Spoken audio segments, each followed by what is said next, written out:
अस्सलामुअलैकुम, बोल न्यूज़ में खुश आमदेद। मैं हूँ सहर फातिमा। मैं हूँ सैयद रजी। हेडलाइंस आप जान चुके हैं। बुलेटिन का आगाज करेंगे। नवाज शरीफ वतन वापसी के बाद आज अदालतों के रूबरू सरेंडर करेंगे। साबिक वजीर आजम आज इस्लामाबाद हाई कोर्ट और नैब कोर्ट में भी पेश होंगे। इस्लामाबाद हाई कोर्ट ने अल अजीजिया और एवन फील्ड रेफरेंस में नवाज शरीफ की पेशी के लिए सर्कुलर जारी कर दिया। नवाज शरीफ की एवन फील्ड और अल अजीजिया रेफरेंसेस में सजा के खिलाफ अपीलें बहाल करने की दरख्वास्तें भी आज समाअत के लिए मुकर्रर हैं। तोशाखाना केस में एहतसाब अदालत ने साबिक वज़ीर आज़म के आज तक दायमी वारंट मुअत्तल कर रखे हैं। नवाज शरीफ की अदालतों में सरेंडर के लिए पेशी। साबिक वज़ीर आज़म आज इस्लामाबाद हाई कोर्ट और नैब कोर्ट में पेश होंगे। नवाज शरीफ की एवन फील्ड और अल अजीजिया रेफरेंस में सजा के खिलाफ अपीलें बहाल करने की दरख्वास्तों की समाअत भी आज होगी। नवाज शरीफ को अल अजीजिया करप्शन रेफरेंस और एवन फील्ड करप्शन रेफरेंस में बिल तरतीब 7 और 10 साल कैद की सजा सुनाई गई थी, जबकि अदम पेशी पर नवाज शरीफ को दिसंबर 2020 में इश्तिहारी भी करार दिया गया था। साबिक वज़ीर आज़म नवाज शरीफ आज तोशाखाना रेफरेंस केस में एहतसाब अदालत में पेश होंगे। तोशाखाना केस में एहतसाब अदालत ने साबिक वज़ीर आज़म के दायमी वारंट आज तक के लिए मुअत्तल कर रखे हैं। नवाज शरीफ के साथ तोशाखाना केस में आसिफ जरदारी और यूसुफ रजा गिलानी भी शरीक मुल्ज़िमान हैं। साबिक वज़ीर आज़म नवाज शरीफ इस्लामाबाद पहुंच गए। नवाज शरीफ मरी में रिहाइशगाह से इस्लामाबाद हाई कोर्ट और नैब पेशी के लिए रवाना हुए थे। नवाज शरीफ के हमरा मरियम नवाज, मरियम औरंगजेब, परवेज रशीद और इसहाक डार भी हैं। 2019 में एवन फील्ड और अल अजीजिया केसेस की दरख्वास्तें अदम पैरवी की बुनियाद पर खारिज कर दी गई थीं। केस में मरियम नवाज बरी हो चुकी हैं। इस्लामाबाद हाई कोर्ट का 2 रुकनी बेंच समाअत करेगा। साबिक वज़ीर आज़म नवाज शरीफ इस्लामाबाद पहुँच गए हैं। नवाज शरीफ मरी में रिहाइशगाह से इस्लामाबाद हाई कोर्ट और नैब पेशी के लिए रवाना हुए थे। नवाज शरीफ के हमरा मरियम नवाज, मरियम औरंगजेब, परवेज़ रशीद और इसहाक डार भी हैं। 2019 में एवन फील्ड और अल अजीजिया केसेस की दरख्वास्तें अदम पैरवी की बुनियाद पर खारिज कर दी गई थीं। केस में मरियम नवाज बरी हो चुकी हैं। इस्लामाबाद हाई कोर्ट का 2 रुकनी बेंच समाअत करेगा। साबिक वज़ीर आज़म नवाज शरीफ इस्लामाबाद पहुँच गए हैं। नवाज शरीफ मरी में रिहाइशगाह से इस्लामाबाद हाई कोर्ट और नैब पेशी के लिए रवाना हुए थे। बिल्कुल आपको बता रहे हैं, साबिक वज़ीर आज़म नवाज शरीफ इस्लामाबाद पहुंच गए हैं। नवाज शरीफ मरी में रिहाइशगाह से इस्लामाबाद हाई कोर्ट और नैब पेशी के लिए रवाना हुए थे। तफसीलात जान लेते हैं शाहिद अब्बासी से। शाहिद बताइए। जी बिल्कुल, साबिक वज़ीर आज़म मियां मोहम्मद नवाज शरीफ आज अपनी रिहाइशगाह से इस्लामाबाद हाई कोर्ट के लिए रवाना हुए हैं। मियां मोहम्मद नवाज शरीफ के हमरा उनकी बेटी मरियम औरंगजेब, सेनेटर परवेज रशीद और इसहाक डार भी मौजूद थे। मियां नवाज शरीफ आज जो है एवन फील्ड और अल अजीजिया रेफरेंस में हाई कोर्ट इस्लामाबाद में पेश होंगे। 2019 में एवन फील्ड और अल अजीजिया केस अदम पैरवी की बुनियाद पर जो खारिज कर दिए गए थे। केस में चूंकि मरियम नवाज जो थी वो बरी हो चुकी थी और मियां नवाज शरीफ ने दोबारा केस की समाअत के लिए दरख्वास्त दी थी। तो आज इस्लामाबाद हाई कोर्ट का 2 रुकनी बेंच समाअत करेगा, लेकिन रहनुमा ख्वाजा मोहम्मद आसिफ भी मियां नवाज शरीफ के साथ रवाना हुए हैं। ये भी बताएगा शाहिद के क्या इत्तलात हैं, कब तक मियां नवाज शरीफ इस्लामाबाद हाई कोर्ट पहुंचेंगे? जी, जो समाअत का टाइम मुकर्रर किया गया वो 2:30 बजे का मुकर्रर किया गया, लेकिन अभी चूंकि लग यूँ रहा है कि जब जज यहाँ से निकले हैं तो निकलने के बाद तकरीबन वो कुछ ही देर बाद अब जो है वो इस्लामाबाद पहुंचेंगे, क्योंकि मरी से इस्लामाबाद का सफर जो है वो तकरीबन 1 घंटे से भी। ठीक है शाहिद अब्बासी, साथ ही रहिएगा। इस वक्त फहद चौधरी हमारे साथ लाइन पर मौजूद हैं। फहद, ये बताइएगा केस की क्या तफसीलात हैं? आज पेश होने जा रहे हैं साबिक वज़ीर आज़म नवाज शरीफ अदालत के रूबरू। जी देखिए, बिल्कुल साबिक वज़ीर आज़म नवाज शरीफ आज इस्लामाबाद की एहतसाब अदालत में पेश होंगे। इसके अलावा इस्लामाबाद हाई कोर्ट में अल अजीजिया और एवन फील्ड रेफरेंसेस में उनकी पेशी है। साबिक वज़ीर आज़म नवाज शरीफ मरी से एक काफिले के हमरा जो है वो इस्लामाबाद पहुंच चुके हैं और इस्लामाबाद पहुंचने पर उन्हें इस्लामाबाद पुलिस की जानिब से खुसूसी सिक्योरिटी भी फराहम की गई है। साबिक वज़ीर आज़म की जो सिक्योरिटी है वो उन्हें फराहम की गई है और इस्लामाबाद की हदूद में दाखिल होने के बाद सबसे पहले जो है साबिक वज़ीर आज़म नवाज शरीफ रेड जोन में दाखिल हुए। उसके जरिए जो है अब ज़राए का ये दावा है कि पंजाब हाउस रवाना हुए हैं और कुछ देर बाद वो तोशाखाना रेफरेंस में पेशी के लिए एहतसाब अदालत रवाना होंगे। ज़राए के मुताबिक मरियम नवाज, मरियम औरंगजेब, इसहाक डार और दीगर मरकजी रहनुमा भी साबिक वज़ीर आज़म के हमरा हैं। जी फहद, ये बताएगा कि जो दीगर रहनुमा हैं उनमें कौन कौन शामिल है? परवेज़ रशीद, मरियम औरंगजेब भी शामिल हैं? जी बिल्कुल, साबिक वज़ीर आज़म नवाज शरीफ जब मरी से अपनी रिहाइशगाह कश्मीर पॉइंट से निकले तो उनके हमरा मरियम नवाज शरीफ और इसके अलावा साबिक वज़ीर इत्तलात मरियम औरंगज़ेब भी थी, साबिक वज़ीर ख़जाना इसहाक डार और ख्वाजा आसिफ भी उनके हमरा थे, परवेज़ रशीद, और बड़ी तादाद में मरकजी जो रहनुमा हैं मुस्लिम लीग नून के वो नवाज शरीफ के हमरा आ रहे हैं। इसके अलावा जो कारकुनान और दीगर रहनुमा हैं वो पहले से सुबह से ही एहतसाब अदालत और इस्लामाबाद हाई कोर्ट के बाहर मौजूद हैं और ज़राए के मुताबिक साबिक वज़ीर आज़म नवाज शरीफ जो है वो पहले तोशाखाना में रेफरेंस में जो है एहतसाब अदालत में पेश होंगे। उसके बाद 2:30 बजे का टाइम है इस्लामाबाद हाई कोर्ट में, जहां पर साबिक वज़ीर आज़म जो है एवन फील्ड और अल अजीज़िया रेफरेंसेस में सरेंडर करेंगे अदालत के सामने, चूंकि आज उनकी हिफाजती जमानत जो कि 24 अक्टूबर तक मंजूर की गई थी उसकी मुद्दत आज मुकम्मल हो रही है। जी ठीक है फहद, आपसे मजीद भी अपडेट्स लेते रहेंगे। फिल वक्त शुक्रिया। साबिक वज़ीर आज़म नवाज शरीफ इस्लामाबाद पहुँच गए हैं। नवाज शरीफ मरी में रिहाइशगाह से इस्लामाबाद हाई कोर्ट और नैब पेशी के लिए रवाना हुए थे। और यहाँ आपको बताएं कि पाकिस्तान का गौरी मिसाइल का कामयाब तजुर्बा। ISPR के मुताबिक पाकिस्तान ने गौरी वेपन सिस्टम का कामयाब तजुर्बा किया है। गौरी वेपन सिस्टम के तजुर्बे का मकसद आर्मी स्ट्रेटेजिक फोर्सेस कमांड की ऑपरेशनल और तकनीकी तैयारियों को परखना था। मजीद जान लेते हैं सलमान आवान से भी रब्ता करने की हम कोशिश करेंगे।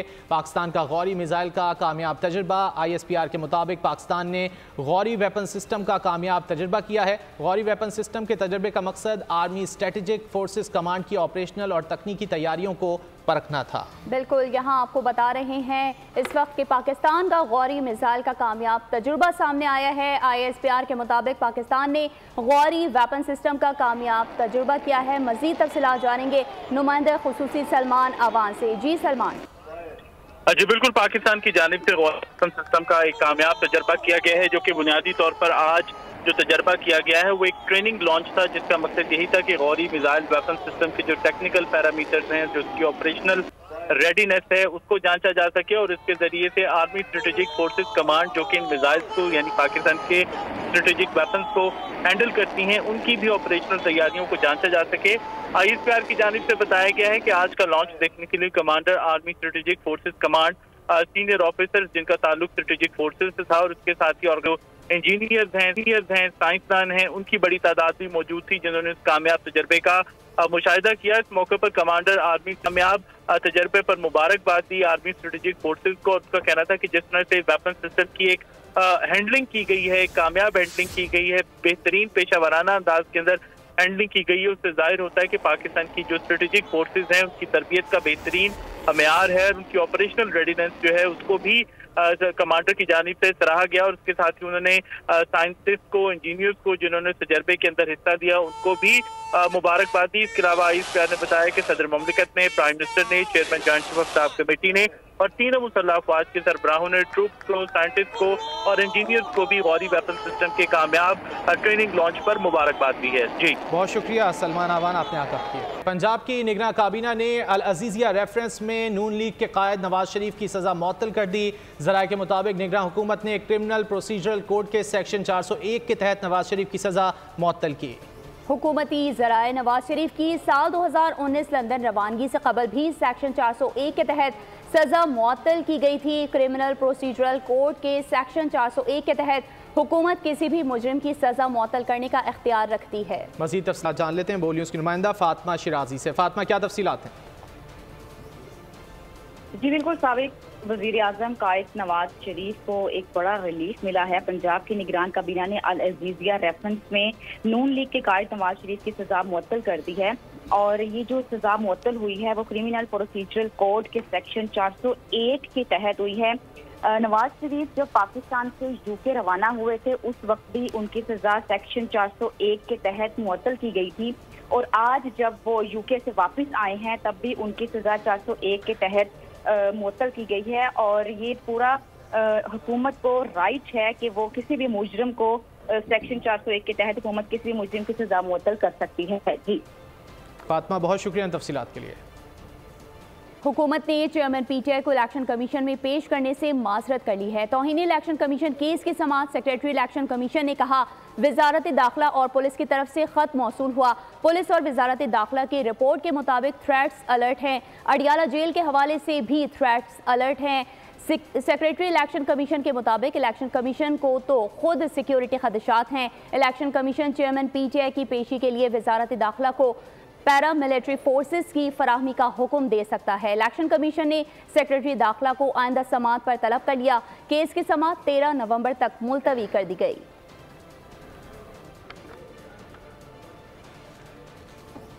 रहनुमा पीपल्स पार्टी यूसुफ रजा गिलानी का कहना है महमूद और अयाज एक ही सफ में नजर आ रहे हैं। पाकिस्तान में कभी लेवल प्लेइंग फील्ड नहीं रही। यूसुफ रजा गिलानी पेशी पर सहाफ़ियों से गुफ्तगू कर रहे थे।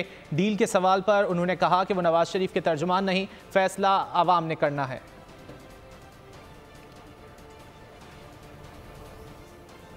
रहनुमा नून लीग शाहिद खाकान अब्बासी ने कहा है कि मुल्क के सियासतदान अस्करी क़यादत और जुडिशल क़यादत एक साथ बैठेंगे तो मसाइल हल करें। इलेक्शन किसी की सियासी बसीरत पर नहीं, आइन और कानून के तहत होने चाहिए। मीडिया से गुफ्तगू में मजीद कहा कि नवाज शरीफ के इस्तकबाल के लिए नहीं गया। नैब मुल्क को मफलूज करने वाला इदारा है। 5वां साल है, केस चल रहा है। अदालतों के कैमरे लगाएं और अवाम को दिखाएं क्या नाइंसाफियाँ होती हैं। कैमरे लगाएं और लाइव बताएं लोगों के हो क्या रहा है। उनको बताएं कि हम हर दूसरे तीसरे हफ्ते पेश होते हैं और फिर तारीख मिल जाती है। हकीकत बताएं अवाम को। और जो नैब की बात है, मैं हमेशा कह चुका हूँ कि इसको कोई एक जमात एक शख्स रिपील नहीं कर सकता। ये कंसेंसस से होगी। 2013 से 18 तक से बड़ा काम हुआ, लेकिन आखिरी वक्त पे उसमें जो सेनेट के अंदर बिल था उसको वहाँ पे ना PTI ने सपोर्ट किया, हालांकि पहले वो सब ख्वाहिशमंद थे, ना पीपल्स पार्टी ने सपोर्ट किया। और ये बदनसीबी है कि आज नैब जैसा इदारा मुल्क के अंदर मौजूद है जिसका मकसद सिर्फ सियासत को तोड़ने और जोड़ने का काम है और कुछ नहीं है। जी इस्तकबाल के लिए बुलाया नहीं जाता। इस्तकबाल वो सियासी बात जी नहीं, मैं वहाँ नहीं था। गजा की सूरत हाल पर गौर के लिए अक़वाम मुत्तहिदा की जनरल असम्बली का इजलास जुमेरात को तलब कर लिया गया। फ्रांस के सदर मैक्रोन इसराइल से इजहार यकजहती के लिए पहुँच गए। अमरीकी सदर बाइडन ने नेतन्याहू को फ़ोन करके सूरत हाल पर तबादला ख्याल किया। चीन ने निहत्ते अफराद की शहादत को अफसोसनाक करार दिया। हमास ने मजीद 2 यरगमाली मौमर खवातीन को रिहा कर दिया। फलस्तीन पर बारूद की बरसात, निहत्ते अवाम की बढ़ती मुश्किलात। अक़वाम मुत्तहिदा की जनरल असम्बली जुमेरात को सूरत हाल पर गौर करेगी। सदर जनरल असम्बली के मुताबिक सलामती कौंसिल कासिर हो तो जनरल असम्बली को आगे बढ़ना चाहिए। फ्रांसीसी सदर मैक्रोन इसराइल से यकजहती के लिए तेल अवीव पहुँच गए। इमानुएल मैक्रोन इसराइली वज़ीर आज़म से सूरत हाल पर गुफ्तगू करेंगे। चीन के वज़ीर ख़ारजा वांग जी ने गजा में शहादतों पर दुख का इजहार किया। चीनी वज़ीर ख़ारजा के मुताबिक दिफा हर मुल्क का हक है, मगर बैनुल अक़वामी क़वानीन की पासदारी जरूरी है। अमरीकी सदर जो बाइडन ने नेतन्याहू को फोन करके सूरत हाल पर तबादला ख्याल किया। बाइडन ने गजा के लिए इंसानी बुनियादों पर इमदाद जारी रखने पर जोर दिया। हमास ने मजीद 2 यरगमाली मौमर खवातीन को रिहा कर दिया। 79 साला नौरत कोपरा और 85 बरस की यशेट का ताल्लुक इसराइल से है। हमास के मुताबिक रिहाई कतर और मिस्र की सालिसी के बाद मुमकिन हुई। हमाद की खैर सगाली के बावजूद इसराइल की हठधर्मी बरकरार है। नेतन्याहू के सीनियर मुशीर के मुताबिक सारे यरगमाली रिहा भी हो जाएं, फिर भी गजा का ईंधन नहीं जाने देंगे।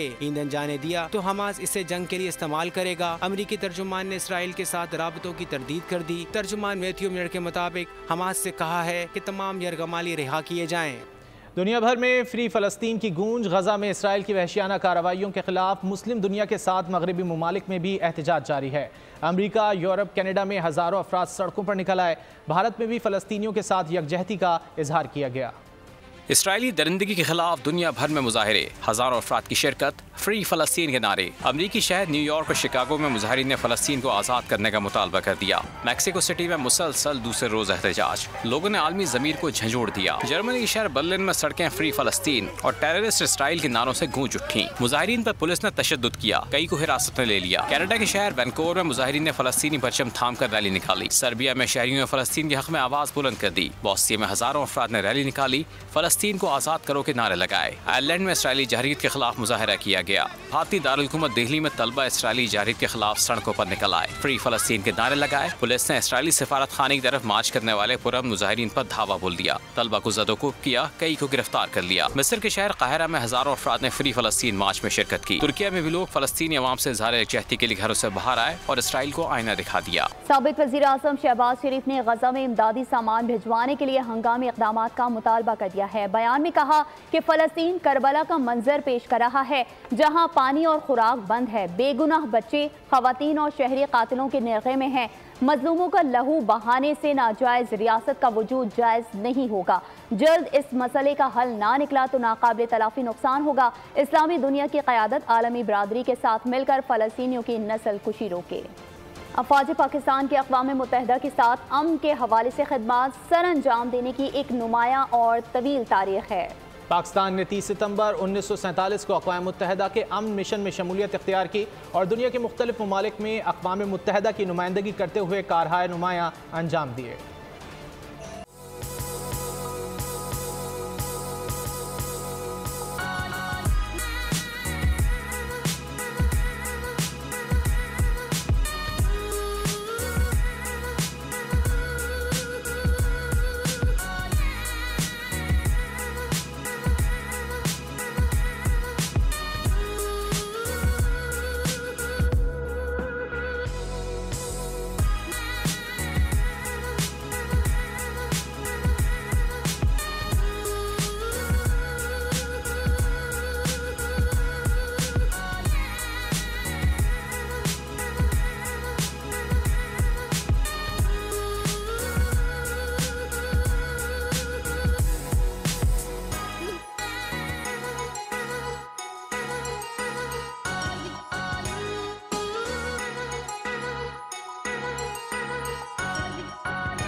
मुल्क में गैर कानूनी मुकीम अफराद को वापसी की मोहलत में सिर्फ 7 रोज बाकी रह गए हैं। 1 नवंबर से फॉरेन एक्ट के तहत कार्रवाई होगी। मजीद 2518 अफगान बाशिंदे वापस रवाना हो गए। अब तक 62,079 गैर कानूनी मुकीम अफगान बाशिंदे वापस जा चुके हैं। वक्त तेजी से गुजरने लगा। मोहलत के आखिरी 7 रोज बाकी रह गए। गैर कानूनी मुकीम गैर मुल्की बोरिया बिस्तर समेटें और वापसी की राह लें। हुकूमत ने 1 नवंबर से भरपूर कार्रवाई की प्लानिंग कर ली।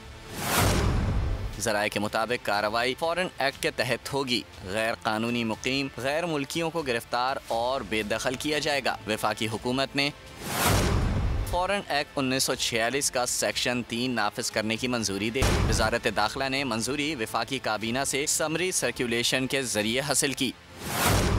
ज़राए के मुताबिक संगीन जराइम में अंडर ट्रायल और सज़ा याफ्ता अफराद बेदखल नहीं होंगे। मामूली जराइम में अंडर ट्रायल और सज़ा याफ्ता अफराद को निकाला जाएगा। पाकिस्तान से मज़ीद 2518 अफ़गान बाशिंदे वापस रवाना हो गए। 125 अफ़गान ख़ानदान 73 गाड़ियों के ज़रिए वतन रवाना हुए।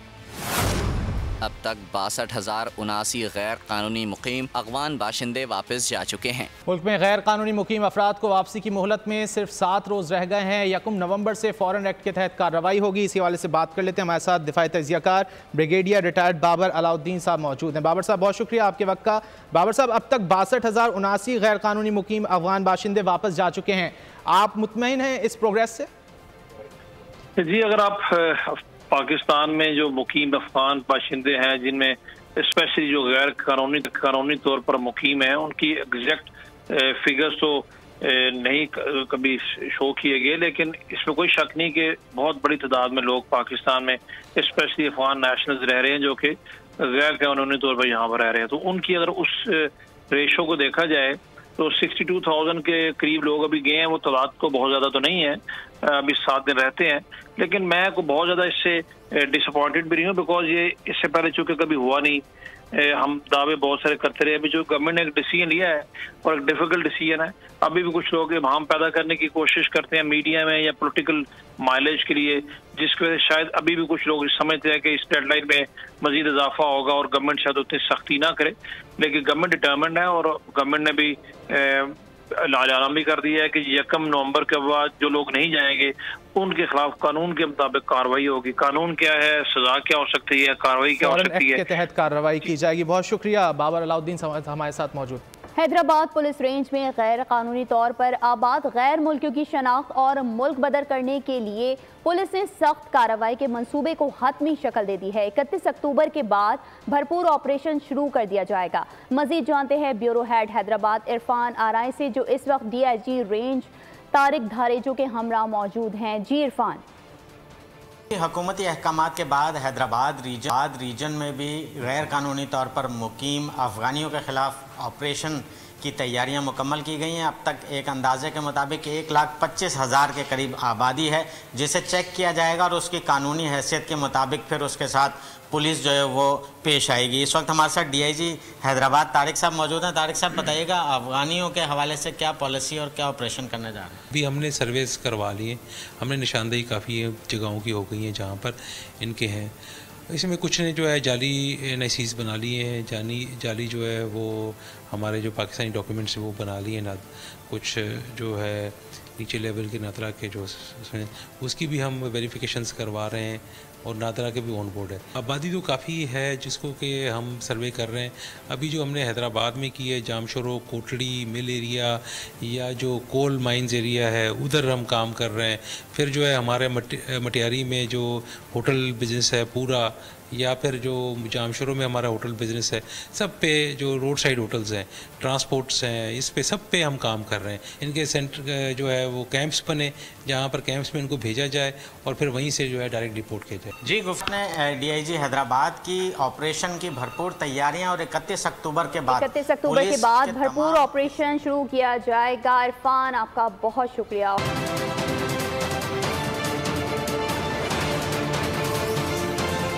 Welcome back. खबरों के सिलसिले को आगे बढ़ाएंगे। यहाँ आपको बताएंगे, हुकूमत ने IMF से स्टैंड बाय अरेंजमेंट मुआहदे के तहत मुज़ाकरात की तैयारी शुरू कर दी। वजारत खजाना ने तमाम मुताल्लिका वजारतों और डिवीजन्स को खतूत लिख दिए हैं। ज़राए वजारत खजाना के मुताबिक तमाम मुताल्लिका वजारतों को गुज़िश्ता जायजे में कराई गई यकीन दहानियों पर अमल दरामद की रिपोर्ट तैयार करने की हिदायत भी कर दी गई है। रिपोर्ट मुज़ाकरात में पेश की जाएगी। ज़राए के मुताबिक वजारत खजाना ने 19 वजारतों और डिवीजन्स को खतूत इरसाल किए। वजारत तवानाई से गर्दिशी कर्जों में कमी के हवाले से इकदाम की रिपोर्ट तलब कर ली गई। हिदायत की बिजली गैस की कीमतों में इजाफे से मुतालिक इकदाम से भी आगाह किया जाए।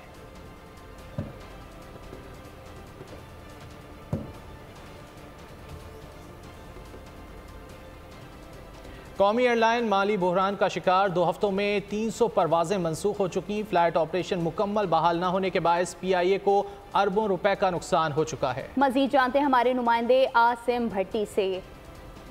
आसिम से तफसीलात लेंगे। अभी उनसे राब्ता बहाल नहीं हो रहा है। यहाँ आपको बता रहे हैं, कौमी एयरलाइन माली बहरान का शिकार है। 2 हफ्तों में 300 परवाजें मनसूख हो चुकी हैं। फ्लाइट ऑपरेशन मुकम्मल बहाल ना होने के बायस PIA को अरबों रुपए का नुकसान हो चुका है। 2 हफ्तों में 300 परवाजें मनसूख हो चुकी हैं। फ्लाइट ऑपरेशन मुकम्मल बहाल ना होने के बायस PIA को अरबों रुपए का नुकसान हो चुका है। कौमी एयरलाइन माली बहरान का शिकार है। 2 हफ्तों में 300 परवाजें मनसूख हो चुकी हैं। तफसीलात जान लेते हैं आसिम भट्टी से। आसिम, क्या तफसीलात हैं?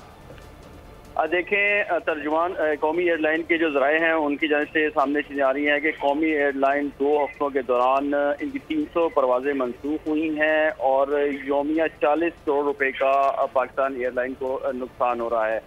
ज़राए का कहना है कि PSO को यौमिया 20 करोड़ अगर दिए जाएँ तो ऑपरेशन मुकम्मल बहाल हो जाएगा। ताहम फिलहाल जो है वो मौजूदा वक्त में PIA का 50% फ्लाइट ऑपरेशन जो कि जारी है। गुज़िश्ता रोज़ भी फ्लाइटें मनसूख हुई। आज भी जो मतलूबा मिकदार के मुताबिक पेट्रोल मिल रहा था, मुकम्मल तौर पर PIA फ्लाइट ऑपरेशन बहाल नहीं हो सका। ज़राए का कहना है कि जिसके बायस जो निजी एयरलाइंस हैं उनकी चांदी हुई है और वो मनमाने किराए वसूल कर रहे हैं। 71,000 तक जो है वो किराया वसूल किया गया है कराची से इस्लामाबाद एयरपोर्ट का। जी, डिप्टी ब्यूरो चीफ आसिम भट्टी हमें आगाह कर रहे थे, बहुत शुक्रिया।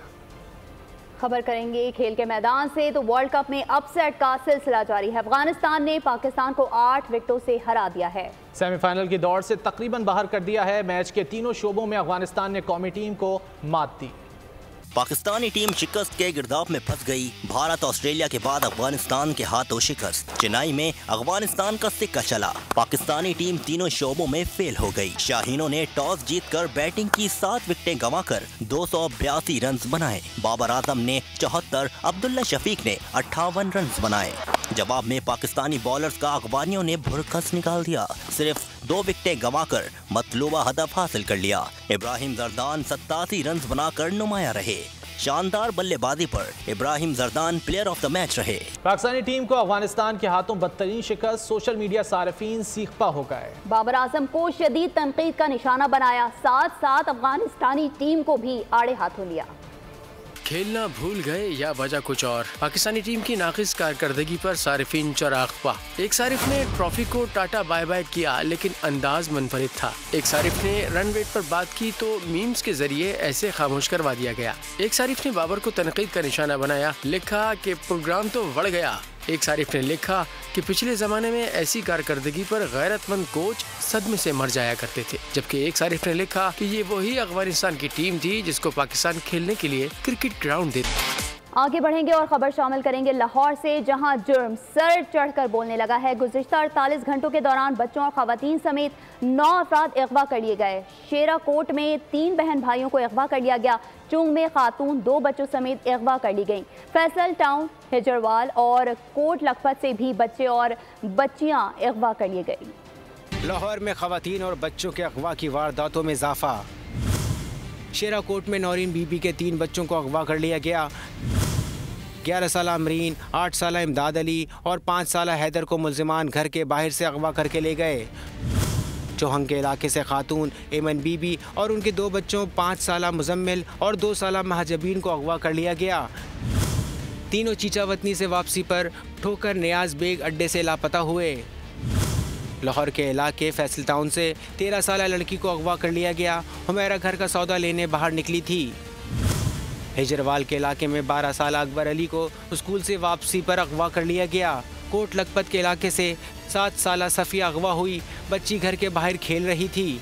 पुलिस ने तमाम केसेस की रिपोर्ट दर्ज कर ली हैं, ताहम कोई मुग़वी बाजियाब ना हो सका। और अब कुछ बात गैस लोड शेडिंग की। कराची में मौसम सरमा की आमद से पहले गैस लोड शेडिंग के दौरानिए में 5 घंटे तक का इजाफा कर दिया गया। सार्फिन को ऐलान करदा 7 घंटे शेड्यूल के बजाय 12 घंटे तक गैस बंदिश का सामना है। इसी हवाले से मजीद जान लेते हैं नुमाइंदा बोल न्यूज़ कफील अहमद से। कफील बताइए। देखिए, इस वक्त शहर के अंदर जो अगर हम बात कर लें तो गैस के शॉर्टफॉल के बायस लोगों को मुश्किलात का सामना है। हम सदर में मौजूद हैं एक रेस्टोरेंट में, यहाँ भी जो है LPG गैस सिलेंडर का इस्तेमाल बढ़ा। और यहाँ जो इस वक्त एक साहब है फारूक साहब, इस वक्त सूरत हाल क्या है गैस के ना होने की वजह से और सर्दियों की आमद है? देखिए सर, बात ये है कि गैस आपको पता बिल्कुल आ नहीं रही है और अभी सर्दियाँ भी आने वाली हैं और गैस की जो है बहुत ही बड़ा मुश्किल चल रहा है। और गैस इतनी बहुत स्लो है कि लोगों के घर में खाना नहीं बन पा रहा है, होटलों में खाना नहीं बन पा रहा, आवाम ऐसी बहुत परेशान है।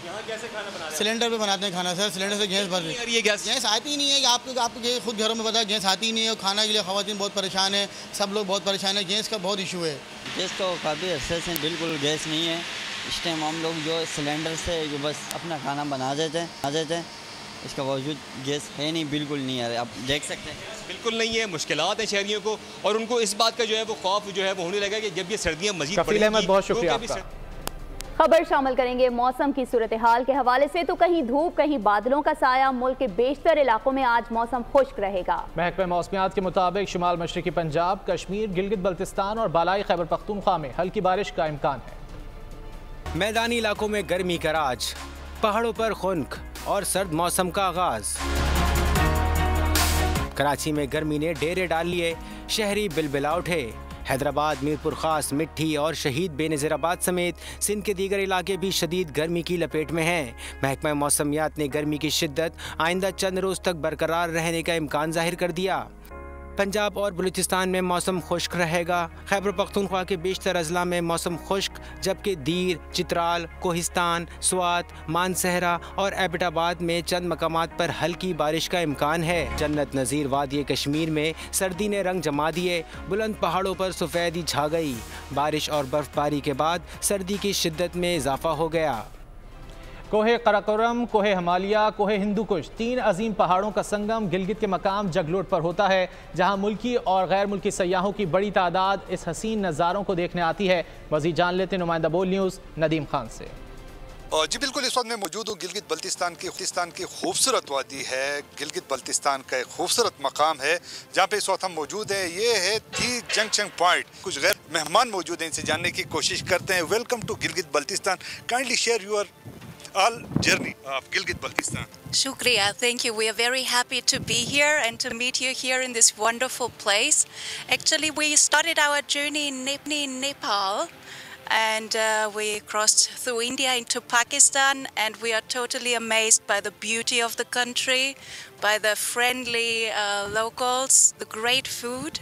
Like, my personal favorite of the whole trip is definitely Pakistan. Like, we had so many good experiences with the people here. It was super friendly. We've been invited to a house, like a family in Lahore, and it was just amazing.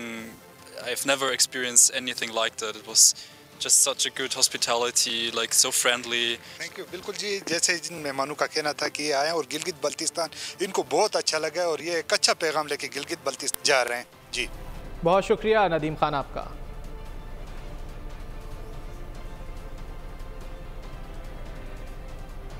और इसके साथ ही news studio से फिलहाल इतना ही। किसी भी खबर की तफसील के लिए विजिट कीजिए हमारी वेबसाइट bolnews.com और देखते रहिए बोल न्यूज़।